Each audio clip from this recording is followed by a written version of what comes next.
Because these are the academics we have in our community, but they're not celebrated. We do all these events, but none of them actually ever come, because the academic life is different than the social one. But this is an opportunity for you guys to digest, take in, because you guys are sitting with academic royalty. This is academic royalty. Everyone here you see has done 20 years of schooling. Can you imagine that? So as they speak, listen, take notes, and take in all the advice they're going to offer. I'm going to ask these questions, and I'm going to start from that end. Dr. Maryam Ali, as a nutrition expert, what role does health and wellness play in academic success? And what advice do you have for students entering college? Dr. Maryam Douale, as a nutrition expert, what role does health and wellness play in academic success? What advice do you have for students entering college? So Alhamdulillah Rabbil Alameen, I want to thank Allah for allowing us to get to this opportunity and to join your beautiful people here today. Thank you, Ruh and SSA, and all the organizations that supported this event. My name is Maryam Douale. I work with Global Health, Education, and Development, and we've been part of this event for 6 years, so I'm really excited that you're here again. That's a great question. I've been truly in the school for 20 years. As Ahmed mentioned, I was non-traditional student. I went back to school as an adult. I didn't have high school diploma when I came to this country, so I had to do the hard way and go through that way. And my motivation to going back to school, when I came here, I was a mom of young children that did not have a lot of resource, but I knew a little bit of language. I knew English a little bit. And I've seen the struggles that Somali parents and Somali immigrants were facing in the healthcare system. So that was my motivation. I started doing some interpretation at a young age, and then I decided to go back to school. And I've been on and off since 2002, actually. But on and off, I've accumulated that.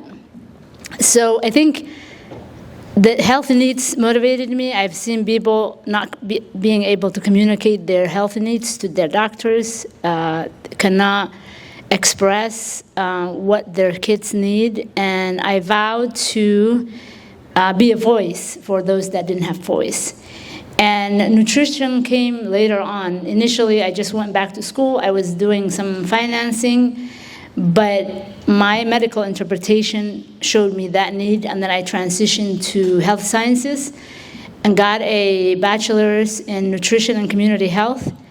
I continued to get a master's in public health, and I recently got my PhD in nutrition. And what advice I would give? For me, if you don't take anything from me, is that everything is possible. If I can do it as a young mom that came here with nothing, and right here in front of you, without the help of parents, without the help of a community that you have right now, is that where there's a will, there's a way. So another thing is I've never taken a day off. I've been working all my life as I was going to school. So those of you that live with parents, that have family support, that have basically everything that you can want, I ask you to challenge yourself and to keep pushing. I know it could be sometimes hard, but keep pushing. And I think the success in a school or anything else in life is not how smart you are. It's really just staying with it. Just keep your feet on the ground. Don't quit, and you'll get there. Thank you.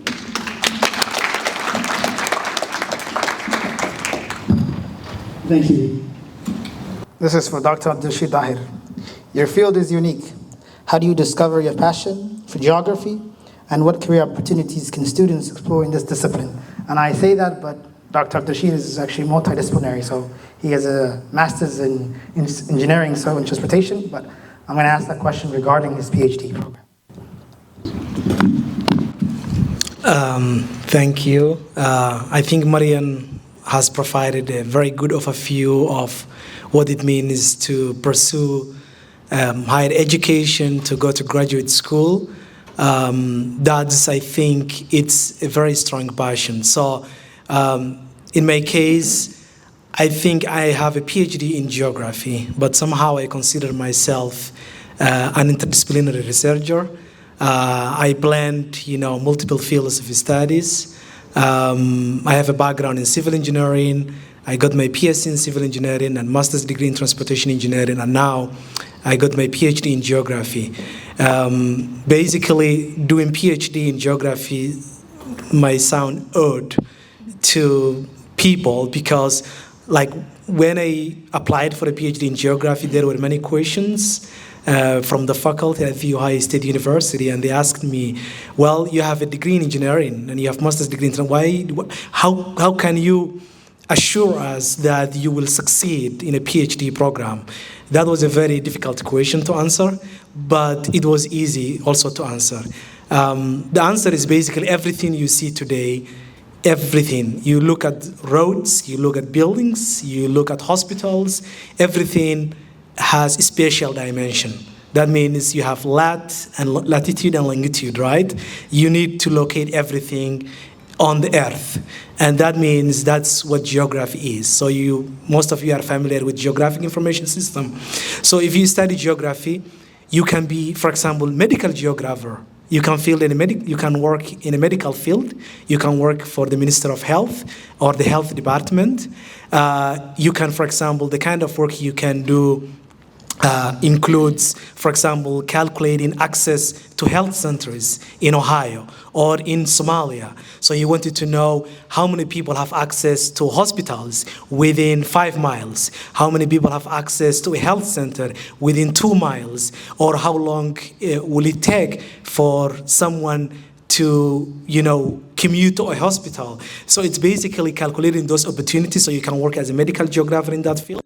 In the field of diseases, you can also think of, for example, during COVID pandemic, within the same field of health, during COVID-19 pandemic, you remember like tracking down infected people, right? So you take a look at their trajectory, their path, so that you can identify areas that are, more likely infected by the, by the virus. So that's one area in geography field. So you can work as a medical geographer and you can work in a medical field. Another area is you can work for the Department of Transportation. So there is a field of transportation geography. And that's my area of study. So basically I combine engineering and geography to study the deployment of electric vehicles. When you talk about electric vehicles, the kind of work I currently do is basically to develop geospatial computational tools. So for example, I develop products, and that product requires coding, and you need to have a strong background in coding. So I had to take classes in computer science. I studied machine learning when I was in the PhD program, and that means like you need to know how to deploy for example, a geospatial tool that the Department of Transportation of Ohio or U.S. Department of Transportation can use to determine where to locate charging stations. Or you can, for example, think about spatial data science. And the kind of work I do is, for example, you have work zone data and you receive alerts, right, in your phone telling you, 5 miles ahead, there is a work zone.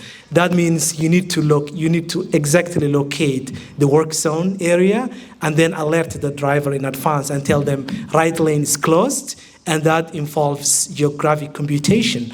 So that's the kind of work I do in transportation field. That's basically most people, think like geography is basically theory. Of course, there is a dimension of human geography, and there is a political geography, and there is a intensive theoretical work to do in geography field, but at the same time there is intensive, computations that you need to do. So in a nutshell, I know there are other people waiting for me. I want to say like geography is very interdisciplinary. You can work in multiple fields of studies, but I have provided 2 examples if you wanted to study geography. Yeah, thank you.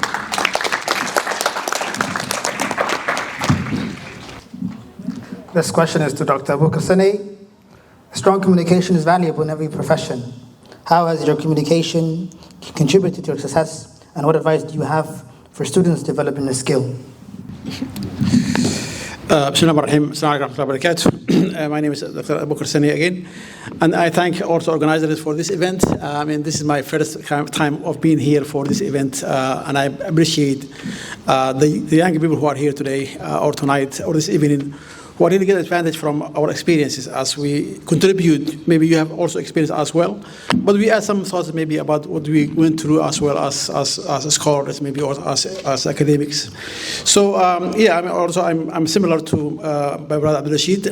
my area is really also interdisciplinary area. My bachelor was global economy and business from Ohio State. And my master's also was kind of different in that area as well, but close to that area.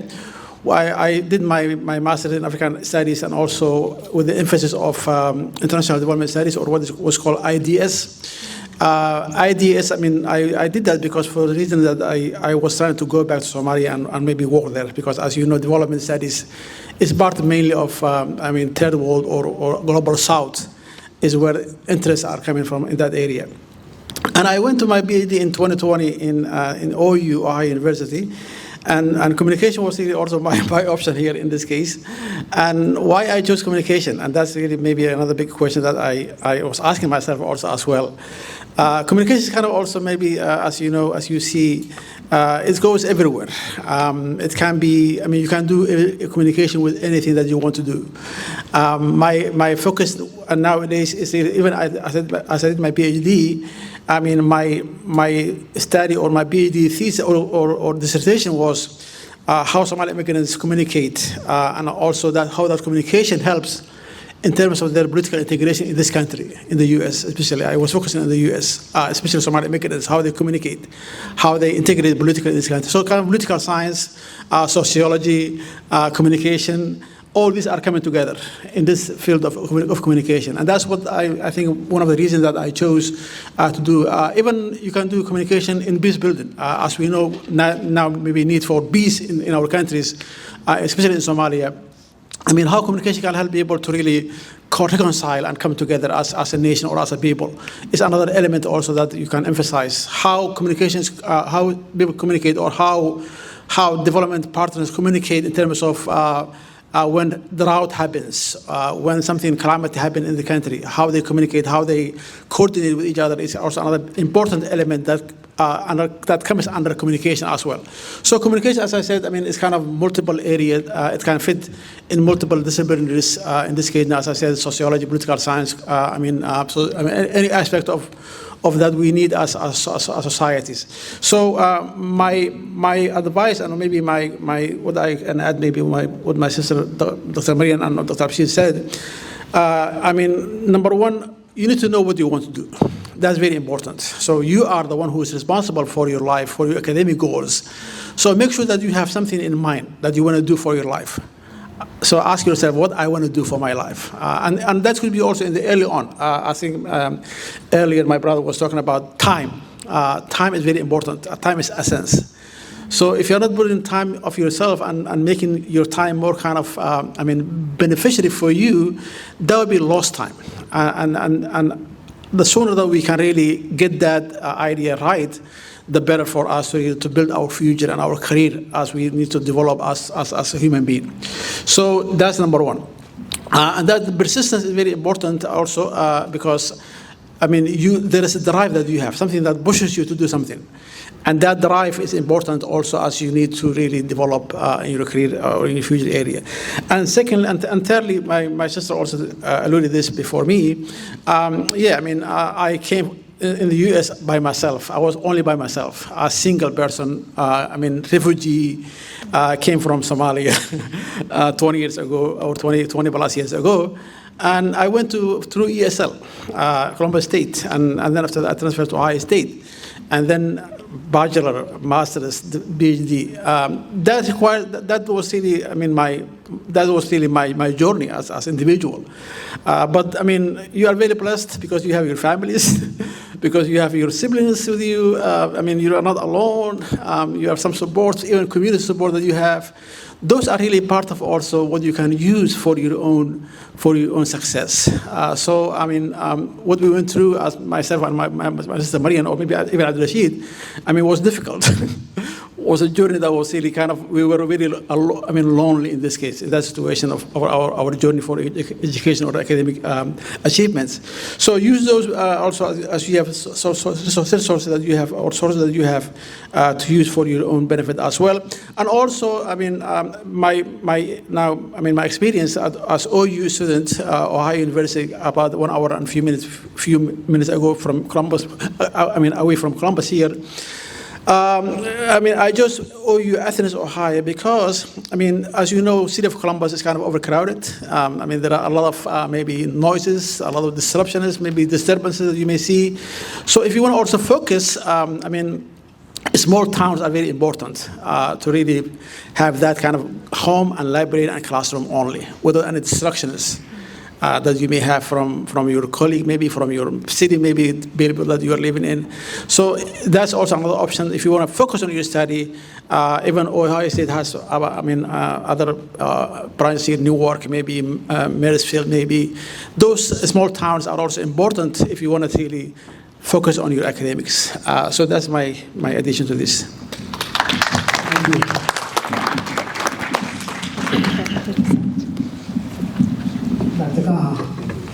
From an educator's perspective, what study habits and learning strategies help students succeed in college? From your perspective as an educator, what study habits and learning strategies help students succeed in college? Assalamu alaikum, everyone. Bismillah, wassalatu wassalam ala rasulillah. I am your sister, Kaha Abdi, and just a quick introduction because it relates to the advice I want to share with you. My PhD was in teaching and learning. My area of specialty was in reading and literacy in early and middle childhood. I came into this as an educator. I taught Duksi. I taught and teach in halaqat. Those are important educational spaces, so we want to start with that. And I also taught elementary school and preschool and higher education actually as well. My research was in community literacy spaces because I think especially as Somali people, as Muslim people, as people of the global south, as my brother said, we have to affirm our spaces of learning for ourselves. And in the Islamic tradition, secular ways of learning and religious ways of learning were never separate, right? So why do I share this? When it comes to what advice I want to share with the youth about study habits and practices that would help you in your academic journey, you have to find your community. In my PhD program, I was really disappointed to see not a lot of Somali people. Actually, I was the only Somali person in my program, and especially in my cohort. There were a few I met. I think by the time I graduated, 3 Somali professors. So anytime I would see a Somali name as I'm creeping around, profiles on the High State website, I made it a point to reach out and to get their advice. This is actually a sunnah, an Islamic practice that we have to get advice, to give each other advice, right? Allah says in the Quran, we are the best nation as Muslims because we enjoin what's good and we tell each other to stay away from what's not good, right? And we believe in Allah. That's actually a really important one. So make it a habit. I'm getting to the tips now. Sorry, this is the academic tradition. We talk a lot. Find your community, so you can find people that tell you good things, and then that tell you to stay away from bad things, right? In my PhD program, I looked at so many different, when it comes to my classmates, a lot of them came from Indonesia, all over the world, right? From Nigeria, many of them from different states. I found that the students, my classmates, that were the most successful in any metric when it comes to either feeling belonging, happiness, whether you can measure that or not, or even in terms of scholarly output, right? In terms of publications, going to conferences, getting grants, getting scholarships. They were the communities that, the students that found community. They had WhatsApp groups, right? I'm thinking about, I met so many Indonesian friends. They were in a new country, right? This is maybe their second, third, fourth language that they're learning, getting a PhD in. They made it a point to find one another and to not compete with one another, even though they were in the same program. Oftentimes, applying to the same grants, same fellowships, they would still share resources. So when I think of the youth that are just now beginning their academic journey in higher education, find the people around you that can support you in this. And don't have a scarcity mindset. Don't think there's this competitive or prestigious fellowship I want to apply for or scholarship, I might not share it with people. The first thing when I see something that I want to apply for is share it with so many other people that I think it would also benefit. Because if I don't get it and my friend gets it, it's still a win-win, right? It's still a win for us. So find your community, be very generous with your time and your energy with one another, and this is how you get barakah. Allah will put blessings in your efforts for you. Second thing is, when you find community, you talk to one another, right? So I shared earlier my studies in reading and literacy. Research has shown that dialogue, when we engage, when we just talk with one another, actually dialogue is a little bit different than talk, but that's another topic. We understand things deeper, right? And we already know this as Somali people, right? We're from the land of poets, right? When you talk with one another, you understand the material that you're talking about even better, right? So dialogue is important, sharing things with one another is important, having community is important. The research has also shown that the types of pedagogies or ways of teaching and learning that are the most successful when it comes to either learning better and retaining information are the spaces that people find belonging in. So you have to find, even if your academic institution, your program, you may not find people that represent you, where you come from, how you look like, your ways of being. You have to curate these spaces for yourself, right? You have to help yourself with that. Lastly, I want to share that your path does not have to look like anything else. So I apologize if you were thinking of like study habits or practices that were more like wake up early, find a place to study that's quiet. I'm not sharing those things because those are very subjective and personal. People learn in different ways.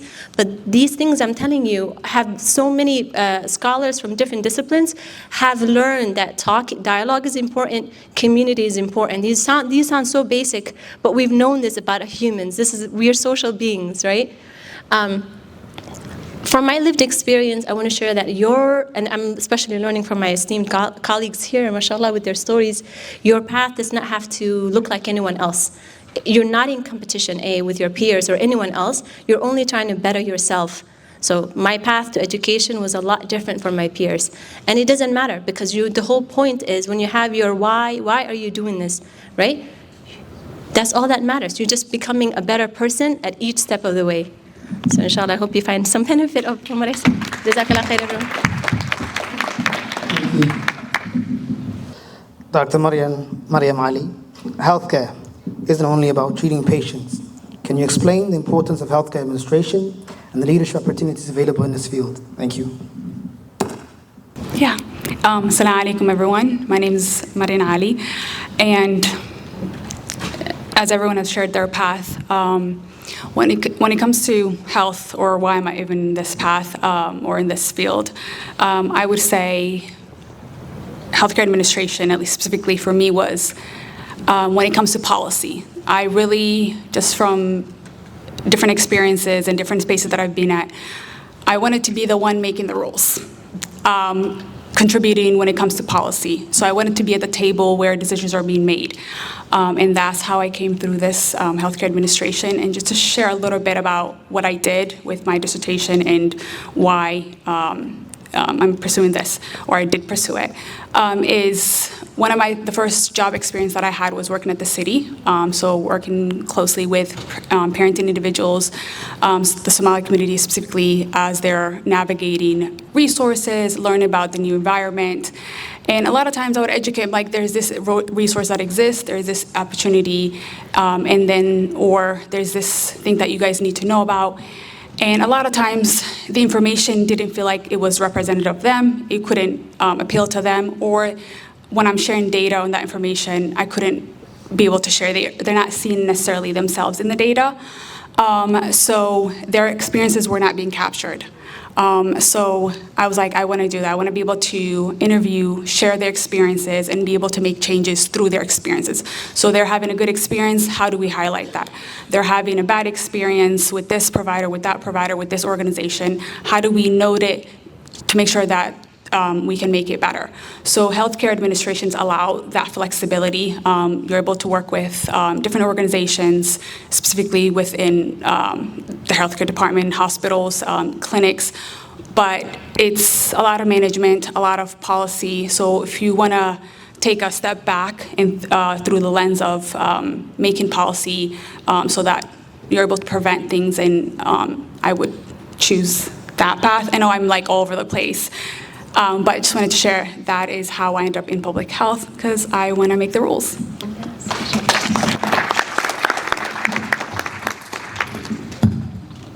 Dr. Alia Mohammed, nursing is one of the most rewarding yet demanding professions. What advice would you give students interested in becoming a nurse or advanced practice providers? Assalamu alaikum, everyone. My name is Alia Mohammed.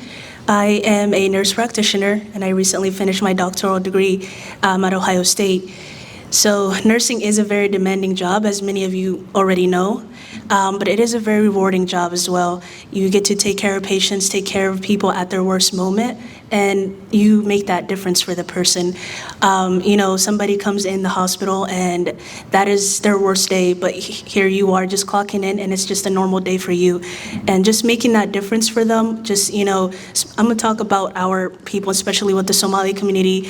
A Somali patient comes in and then you are able to speak their language. It's like their whole world is made. And that is like the best feeling ever, when their face lights up and they actually see you.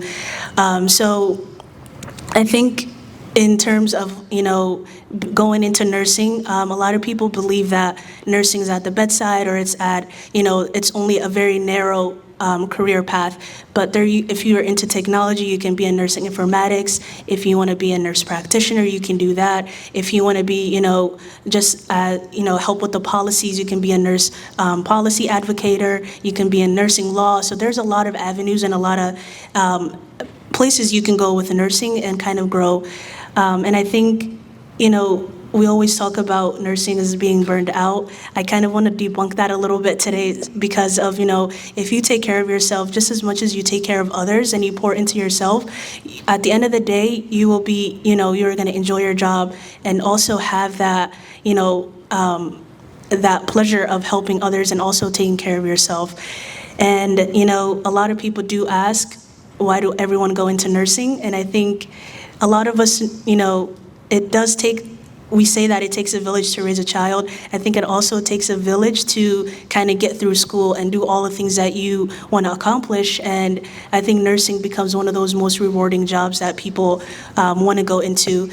At the end of the day, it does have a lot of avenues that you can take and a lot of other areas that you can pursue in nursing. I know one of my friends recently became a flight nurse, kind of like helping people in the helicopters, dispatching them to like different hospitals and things like that right at their worst moment. So I think it's a very rewarding job, and you always have to take care of yourself. And in our community, all of our parents and our grandparents, they want somebody to take care of them.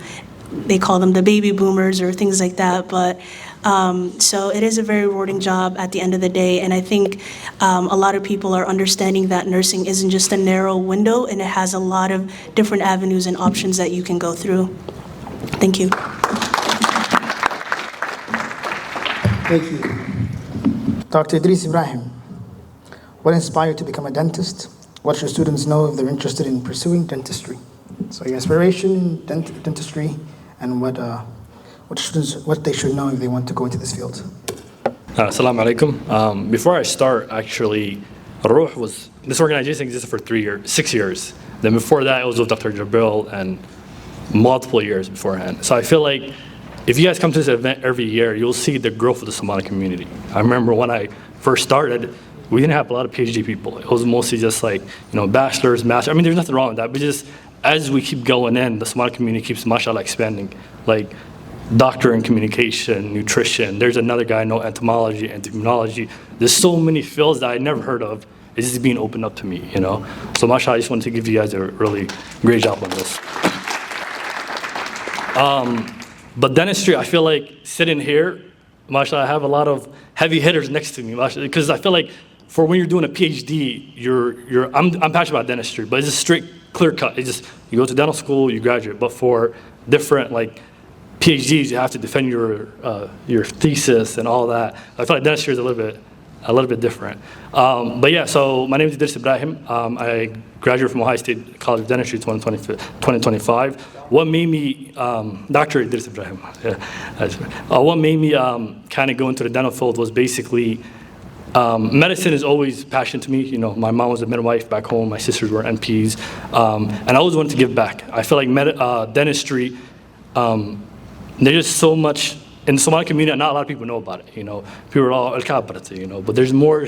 There's more. Basically, just you're just looking at teeth, but there's more to it than that.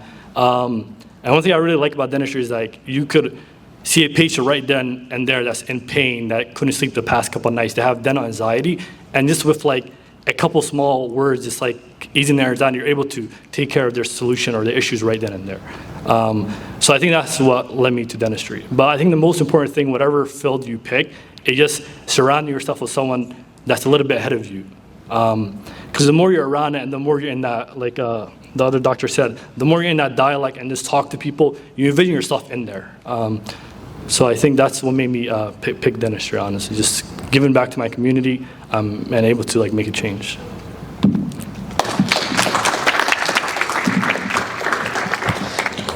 So that concludes our panel discussion with these esteemed academics. I just want to thank them for their time, for coming through. I texted everybody in short notice, called, but everybody came and showed up for you guys. So this means a lot. So one more time, give it up for them.